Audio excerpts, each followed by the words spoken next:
Of Modern Poetry, a poem included in Wallace Stevens' third volume of poetry, Parts of a World, published in 1942. This poem is about how poetry adapts to changing times and that modern poetry is more about the act of writing and poetry is the subject, where each individual seeks a satisfaction so that the poetry might make people feel better about their own lives, advancing that individualism. Of Modern Poetry. The poem of the mind in the act of finding what will suffice. It has not always had to find. The scene was set. It repeated what was in the script. Then the theater was changed to something else. Its past was a souvenir. It has to be living to learn the speech of the place. It has to face the men of the time and to meet the women of the time. It has to think about war. It has to find what will suffice. It has to construct a new stage. It has to be on that stage and, like an insatiable actor, slowly and with meditation, speak words that in the ear, in the delicatest ear of the mind, repeat exactly that of which it wants to hear, at the sound of which an invisible audience listens. Not to the play, but to itself, expressed in an emotion as of two people, as of two emotions becoming one. The actor is a metaphysician in the dark, twanging an instrument, twanging a wiry string that gives sounds passing through sudden rightnesses, wholly containing the mind, below which it cannot descend, beyond which it has no will to rise. It must be the finding of a satisfaction, and may be of a man skating, a woman dancing, or a woman combing. The poem of the act of the mind. This poem is perhaps one of the greatest examples of modernism, and is a poetic definition of sorts to the genre. This four-stanza poem, written in free verse, has no rhythm or structure.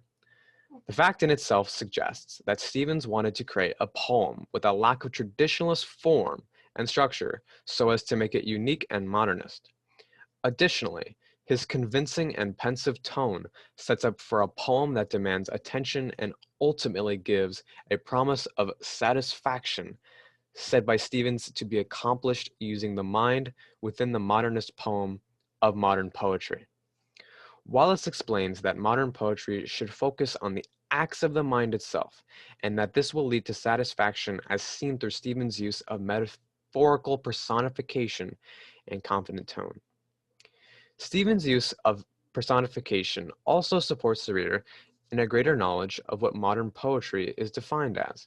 This is exemplified when Stevens writes, "And like an insatiable actor, speak words that of which it wants to hear."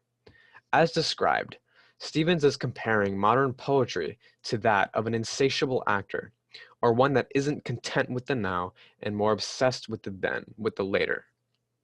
This personification proposes a good example of the ideology in modern poetry, and the idea of a push to move forward and never back. This is what ultimately leads to satisfaction as society moves forward and your goals are met. Also, Stevens elaborates on this further when he says, the actor is a metaphysician in the dark. Again, Stevens is defining modern poetry in the lens of a philosopher, attributing this style of poetry to the actor, of which is a metaphysician.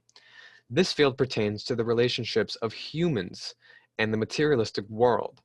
The reader achieves a better understanding of the philosophy behind modern poetry. So by applying this philosophy, the said satisfaction can be achieved by the individual.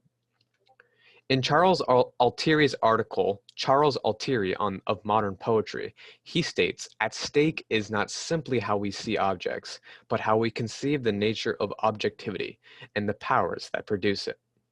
To elaborate on this, Altieri is saying that the power of modernism comes from the mind, and not what is written on paper to the human eye. This again supports the theme of individualism, and is why I support Altieri in his analysis of the poem. The satisfaction that Stevens talks of is manifested by our own philosophy and ideals, where Stevens is simply creating a template to achieve this. Both the themes of individualism and seeking improvement are apparent in Stevens' writing. As supported by the reference to the actor, the feeling of chasing an improved self and mental state is ultimately what leads to the greater satisfaction described by Stevens. And though you may be overwhelmed by the template he offers for us readers, we must understand its individual basis, and the strive for improvement in our own communities and self can be defined and acted on our own minds. And ultimately, Stevens' poem of modern poetry, and both the personification and tone, have given the reader a greater knowledge of what modern poetry is and how it can be applicable to our lives.